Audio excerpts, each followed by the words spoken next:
Kita akan mencoba membahas tentang muskuloskeletal yang yang akan kita pelajari tentang perototan dan skeletal.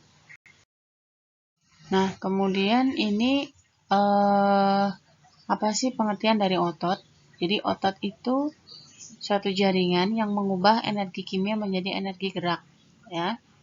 Jadi kenapa kita bisa bergerak? Itu karena ada suatu proses ya dari kimia di dalam tubuh kita kemudian diubah menjadi mekanik atau gerak akibat dari suatu respon terhadap perubahan lingkungan. Itu adalah otot, ya. Nah, skeletal itu adalah bagian tubuh yang terdiri dari tulang, sendi, ya, kemudian tulang rawan sebagai tempat menempelnya otot dan memungkinkan tubuh untuk mempertahankan sikap dan posisi. Jadi, kita tidak akan bisa mempunyai bentuk tanpa ada rangka, ya, atau skeletal. Jadi dia tempat melekatnya otot-otot. Ya, jadi otot tidak akan bisa berdiri tanpa adanya tulang rangka. Ya, jadi skeletal itu sebagai tempat terdiri dari tulang, sendi dan kartilago. Jadi kartilago itu tulang rawan. Jadi seperti telinga kita ya itu kartilago ya. Nah, sistem rangka dan sendi,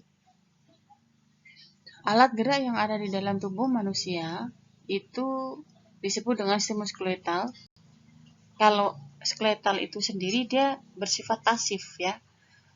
Otot rangka tidak akan bisa bergerak tanpa otot. Ya, skeletal tidak akan bisa bergerak tanpa muskulo. Jadi kenapa kita bisa bergerak? Itu karena ada otot. Nah, otot kenapa bisa berdiri tegak? Karena ada tulang. Karena tulang itu sebagai menempelnya otot. Jadi otot itu ngikutin tulang. Sedangkan kalau yang aktif itu adalah otot ya, sistem muskuloskeletal aktif itu adalah otot. Kemudian tulang rangka adalah merupakan suatu jaringan ikat yang keras dan kaku. Ya, banyak mengandung mineral, zat perekat dan zat kapur. Jadi tulang kita itu banyak mengandung mineral-mineral ya. Dia sebagai jaringan penyokong, zat perekat dan zat kapur. Fungsi dari sistem rangka kita adalah yang pertama dia menyangga tubuh kita sebagai penyangga ya supaya kita bisa berdiri, kemudian tempat melekatnya ligamen-ligamen, otot, jaringan, lunak ya. Kemudian dia menyimpan mineral baik itu kalsium ataupun fosfat dan lipid yang disebut dengan yellow marrow. Ya. Yang ketiga adalah produksi sel darah merah, dia berada di red marrow atau sumsum tulang merah. Kalau yang lipid itu di sumsum tulang kuning. Selain itu, sistem rangka juga sebagai pelindung, yaitu membentuk rongga melindungi organ yang halus dan lunak. Dan yang terakhir adalah sebagai penggerak. Dapat mengubah arah dan kekuatan otot rangka saat bergerak. Karena di sini ada persendian, ya. Jadi kita bisa bergerak ke kanan ke kiri memutar itu karena ada sendi. Ibu Nova ulangi, fungsi dari sistem rangka itu adalah dia pertama sebagai penyangga, tempat penyimpanan mineral, ya, kalsium, fosfat dan lipid, memproduksi sel darah sebagai pelindung dan membentuk rongga untuk melindungi organ yang halus dan lunak. Jadi misalnya jantung kita, paru kita itu dilindungi oleh rongga dada kan, ya. Gitu. Kemudian dia sebagai penggerak, ya, karena ada persendian. Makanya yang kita bilang kalau muskuloskeletal itu kita akan berbicara tentang otot, tulang, dan sendi. Kita akan berbicara tentang tulang rawan. Apa sih kartilago atau tulang rawan? Jadi dia berkembang dari mesenkim yang membentuk sel disebut kondrosit. Jadi tulang rawan itu dibentuk dari kondrosit-kondrosit. Kondrosit itu nanti akan menempati ruang kecil atau lakuna di dalam matrik dengan substansi dasar seperti gel. Ya, dia kalsifikasi menyebabkan tulang rawan itu menjadi keras. Jadi kalsifikasi itu kayak pengapuran itu ya. Jadi dia menyebabkan tulang rawan itu tumbuh menjadi tulang yang keras. Kayak misalnya tulang pada bayi dengan tulang pada orang dewasa itu lebih keras yang tulang pada dewasa. Karena kalsifikasinya, proses kalsifikasi atau proses pengaturan atau proses pembentukan matrik tulangnya itu belum sempurna ya, sehingga dia nanti akan mengeras seiring dengan perjalanan usia. Nah, berdasarkan jenis dan jumlahnya, di dalam matrik itu ada 3 macam tulang rawan, yaitu hialin, elastin, dan fibrokartilago. Hialin itu banyak mengandung serat kolagen. Jadi kalau misalnya ditanya, kolagen itu masuk dalam jenis tulang rawan apa, Anda sudah bisa menjawab ya, yaitu kolagen di hialin. Kemudian tulang rawan elastin dan fibrokartilago ya. Jadi dia banyak terdiri dari fibrin, benang-benang fibrin itu fibrokartilago. Nah, untuk pertemuan tulang rawan itu ada 2 cara, appositional growth dan interstitial growth. Kalau appositional growth itu dia tumbuh dari luar, ya tumbuh dari luar. Tapi kalau interstitial growth itu tumbuh dari dalam, ya.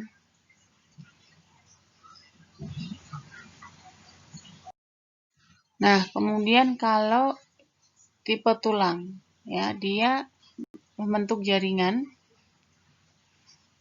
yang terdiri dari sel-sel tulang. Itu ada terdiri dari sel osteoprogenitor, osteoblast, osteosit, dan osteoklas. Tolong Anda hafalkan dan pahami perbedaan dari masing-masing osteoblast, osteosit, dan osteoklas. Ya. Nah, osteoprogenitor itu dia adalah benih untuk pertumbuhan tulang. Osteoblast itu dia tulang yang masih muda, jadi dia membentukkan sel karena ada perkembangan dari ekstraseluler matrik di tulang. Ya, jadi dia masih ibaratnya masih tulang tapi masih belum matang banget. Kalau osteosit itu tulang yang sudah matang ya, dan dia mempertahankan struktur tulang. Nah, osteoklas itu adalah dia merupakan sel tulang ya. Nah, terus kemudian kalau secara makroskopik itu tulang bisa terdiri dari spongiosa, jadi dia seperti spons-spons ya, jadi ada rongga-rongganya dan ada yang padat ya gitu. Jadi kalau kita ketahui bahwa perbedaan dari osteoblast dan osteoklas itu apa? Teman-teman nanti bisa pelajari bahwa osteoklas itu dia sel-sel tulang yang besar dan memiliki karakteristik tertentu ya, ada nukleusnya, ada mitokondrianya dan lain sebagainya. Dia untuk meresorpsi dan mendegradasi tulang. Jadi dia membantu untuk proses perombakan tulang sambil menghancurkan sel-sel tulang dan menyerap kembali kalsium. Jadi persamaannya dia sama-sama di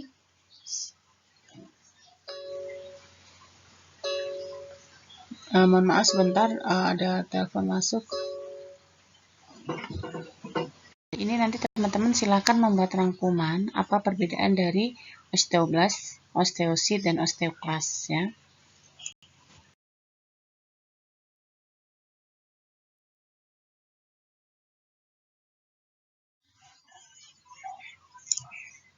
Nah, ini kalau kita mau berbicara dari mikroskopi tulangnya, itu ada yang namanya beberapa jenis, yaitu ada sistem Havers, lamella, lacuna, dan canaliculi. Ya, nanti kita akan membahas satu-satu apa itu lamella, lacuna, dan canaliculi.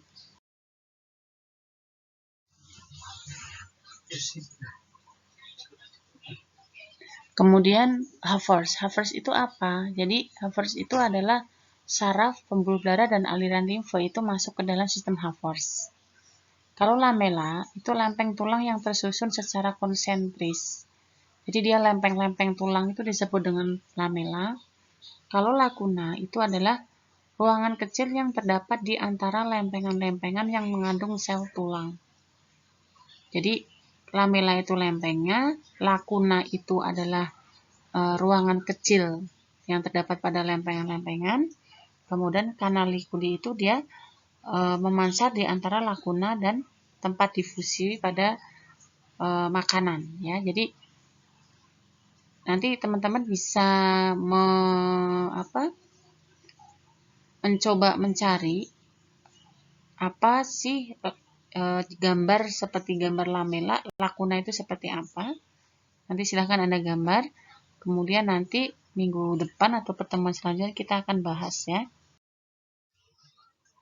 Nah, pada saat kita berbicara muskuloskeletal itu kita tidak jauh yang namanya periosteum, ya. Jadi periosteum itu membran vaskular fibrosa yang melapisi tulang. Dia banyak sekali pembuluh darah dan melekat erat pada tulang. Ya. Nah, terus kemudian pada tulang yang sedang tumbuh terdapat lapisan sel pembentuk tulang di antara periosteum dan tulang. Jadi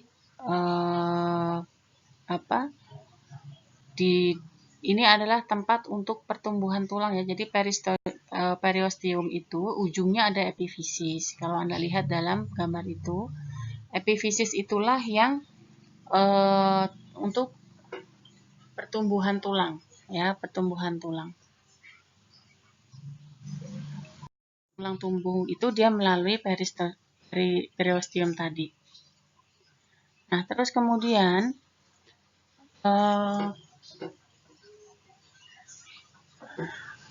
membran periosteum itu berasal dari perikondrium tulang rawan yang memiliki pusat osifikasi. Osifikasi itu adalah pembentukan tulang.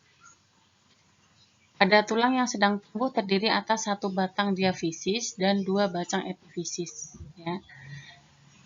Jadi kalau Anda lihat pertumbuhan tulang yang sedang tumbuh itu seperti ini, ya, dari dia 2 bulan janin, kemudian 2-3 bulan, kemudian remaja sampai dengan kita dewasa. Pertumbuhan tulangnya adalah seperti itu, ya.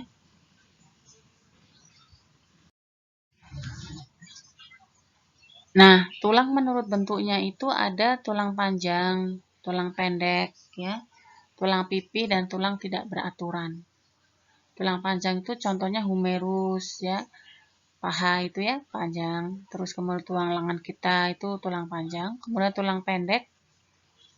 Jadi tulang yang contohnya adalah ossa carpi, ya. Nanti Anda bisa lihat atau membuat contoh yang lain yang dimaksud dengan tulang pendek itu yang seperti apa, ya. Pergelangan tangan, ya, itu.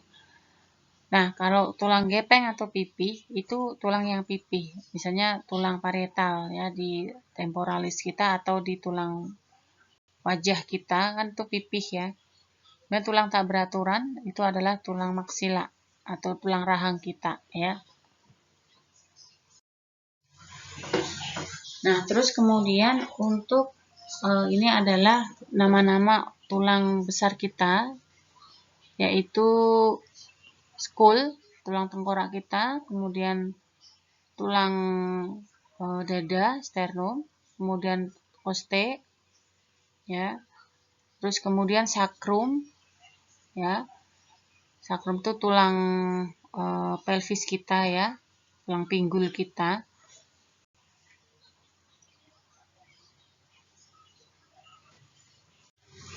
Nah, aksial skeletal itu adalah yang contohnya adalah yang tulang tengkorak, sternum, ya, kemudian tulang koste, vertebra dan sakrum.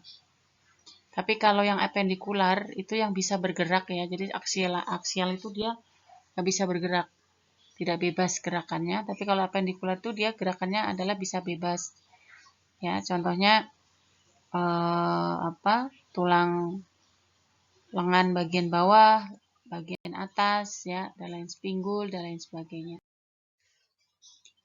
Nah, ini contoh-contoh dari tulang aksial, ya. Skul, tulang tengkorak itu contohnya banyak sekali nama-nama tulangnya. Kemudian ada vertebrae dan lain sebagainya, sakrum, coccygeus, itu masuk ke dalam batang tubuh kita ya. Ada tulang sternum, coste, vertebra kita atau tulang belakang kita, sakrum dan coccygeus itu kita punya satu. Nah, kalau yang tulang apendikular ya, itu contohnya yang kita bisa bergerak bebas ya. Misalnya pergelangan bagian atas, kemudian atau bagian bawah ya, femur, paha ya, tulang lengan atas, lengan bawah, paha atas, paha kiri ya, betis dan lain sebagainya. Nah, ini tolong teman-teman hafalkan ya. Jadi pertemuan untuk selanjutnya Bu Nova akan mengevaluasi, misalnya tulang skul itu namanya apa, maksilaris di mana, humerus itu di mana, di radius dan ulna itu bagaimana, karpal itu disebut tulang apa, metakarpal tulang apa, femur tulang apa, tibia, fibula, dan lain sebagainya. Ini teman-teman harus hafal. Tarsal, metatarsal ya. Teman-teman harus hafal. Nanti kita akan pertemuan Zoom, kita akan evaluasi. Nah, tadi kita sudah bicara tentang tulang, sekarang kita akan berbicara tentang sendi. Apa itu sendi? Sendi itu adalah pertemuan antara dua atau lebih dari tulang rangka. Ya. Jadi pertemuan antara dua atau lebih dari tulang rangka. Nah, ilmu yang mempelajari sendi itu adalah disebut artrologi. Sendi itu ada 3, fibrosa, kartilago atau tulang rawan, dan sinovial. Ya, kalau Anda lihat itu gambar dari sendi fibrosa, hubungan antara sendi dengan jaringan fibrosa. Kemudian kartilago atau tulang rawan, ruang antara sendinya berikatan dengan tulang rawan. Dan kalau sendi sinovial itu adalah sendi dengan ligamen. Ya, jadi ligamen itu berfungsi untuk mempertahankan persendian. Jadi ligamen. Jadi dia bergerak dan lain sebagainya itu adalah sinovial. Nah, di dalam sendi itu ada namanya cairan sendi, ya, atau synovial fluid, yang bisa mengakibatkan yang melindungi pertautan antara satu tulang dengan tulang yang lainnya. Nah, kalau berdasarkan persambungannya itu ada 3, sinartrosis, diartrosis, dan amfiartrosis. Sinartrosis itu yang sendi yang terdapat kesinambungan karena di antara kedua ujung tulang yang bersendi terhadap suatu jaringan. Diartrosis ini sendi yang tidak terdapat ketidaksinambungan karena di antara tulang yang bersendi terdapat rongga. Kalau amfiartrosis itu gerakannya yang sangat terbatas. Jadi silakan nanti teman-teman berikan contoh sendi sinartrosis itu yang apa, sendi diartrosis itu apa, dan sendi amfiartrosis itu apa. Nah, ini contoh ya, jadi contoh dari sinartrosis. Contoh dari sinartrosis itu dia tidak dapat sendi yang tidak dapat melakukan gerakan ya. Contohnya antara gigi dan rahang ya. Kemudian banyak di sini contohnya.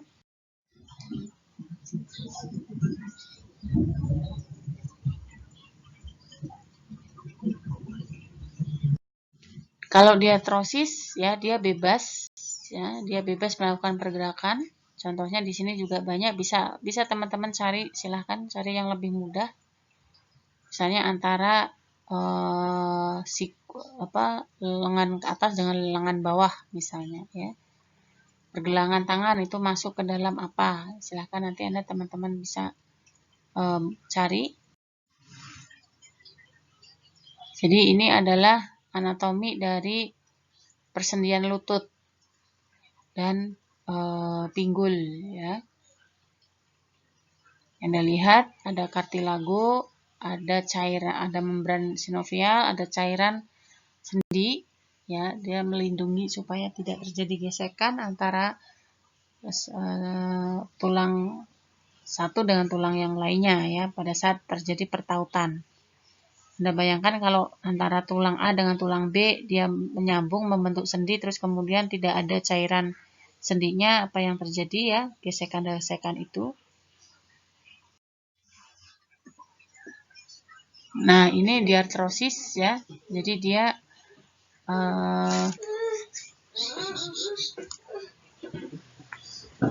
jadi kalau yang amfiartrosis itu dia yang terbatas ya. Yang terbatas contohnya adalah sifilitis pubis ya. Terus kemudian yang artikulat dia kemampuan gerak luas ya. Nah, ini kalau ada diartrosis ya, ada sendi peluru. Jadi contoh sendi peluru itu yang seperti bentuknya seperti peluru ya, seperti lutut ya, dalam humerus ya itu. Nah, ini adalah tipe-tipe dari persendian.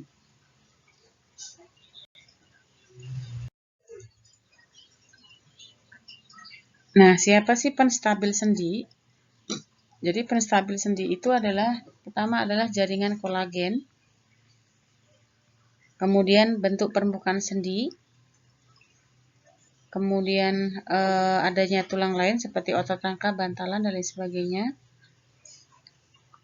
Kemudian tegangan pada tendon yang menempel pada tulang. Nah, bentar ya.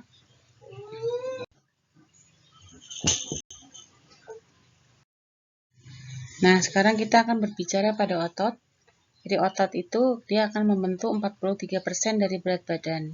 Jadi misalnya berat badan kita itu 60, tinggal 43%-nya dari 60 itu adalah terdiri dari otot. Kemudian sepertiganya itu merupakan protein tubuh dan setengahnya itu sebagai tempat aktivitas metabolik saat tubuh istirahat.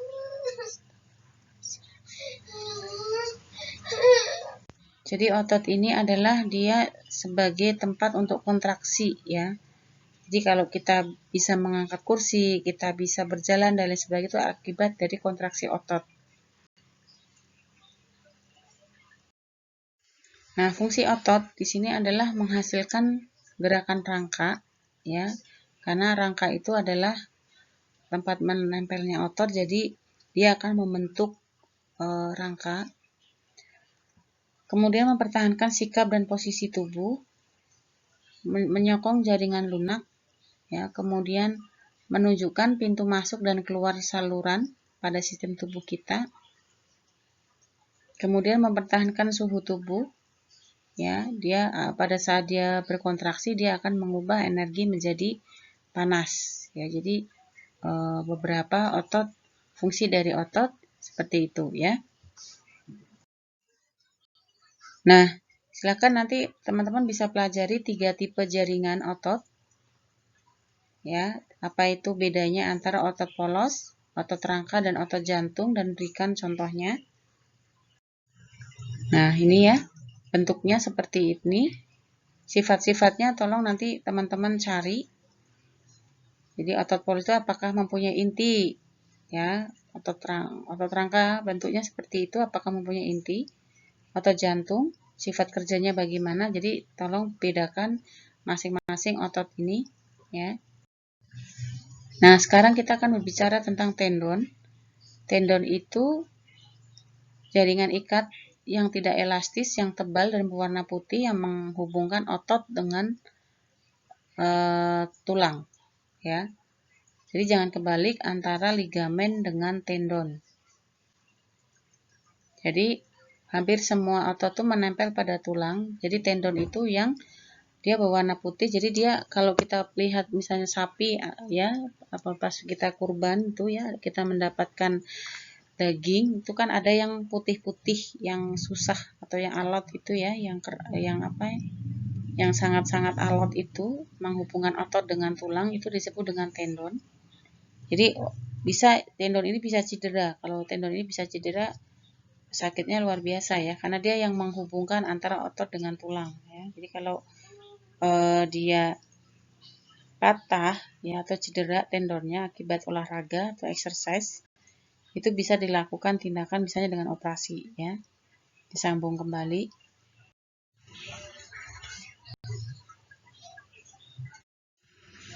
Nah, struktur otot rangka itu disebut ada yang namanya sarkolema atau membran sel atau serat otot. Ya, jadi unit struktur jaringan otot ialah serat otot. Jadi serat otot sarkolema itu sangat-sangat kecil sekali ya, dia pembentuk dari serat-serat otot. Nah, kalau myofibril itu dia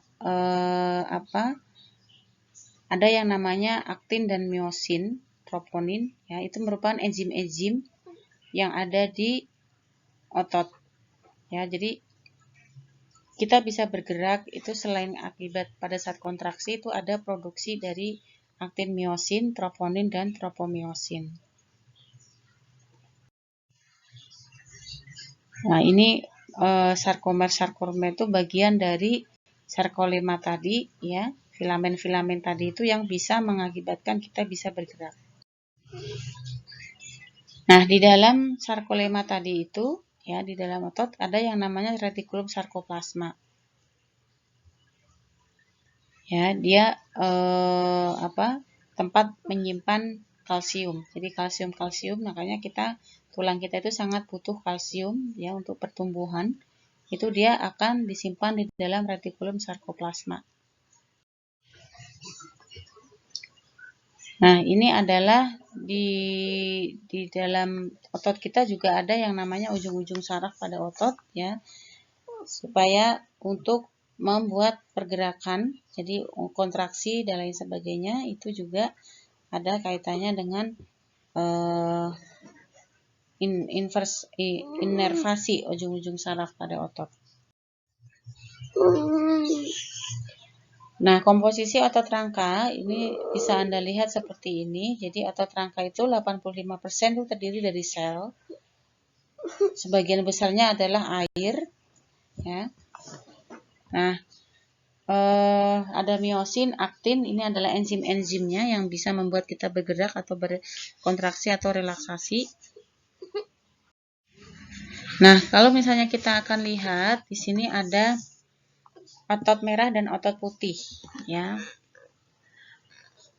Otot merah ini banyak mengandung oksigen ya dan kapiler darah ya. Berbeda kalau misalnya otot putih dia kurang mioglobin. Karena dia terjadi proses secara anaerobik.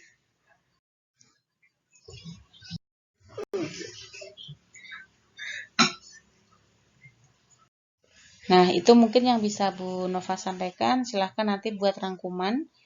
Teman-teman harus tahu otot polos ya, otot luri, otot jantung, kemudian sendi-sendi, sinartrosis, diartrosis, amfiartrosis, dan lain sebagainya. Anda buat rangkuman. Minggu depan saat kita berteman, kita akan buat evaluasi. Saya akhiri, wassalamualaikum warahmatullahi wabarakatuh.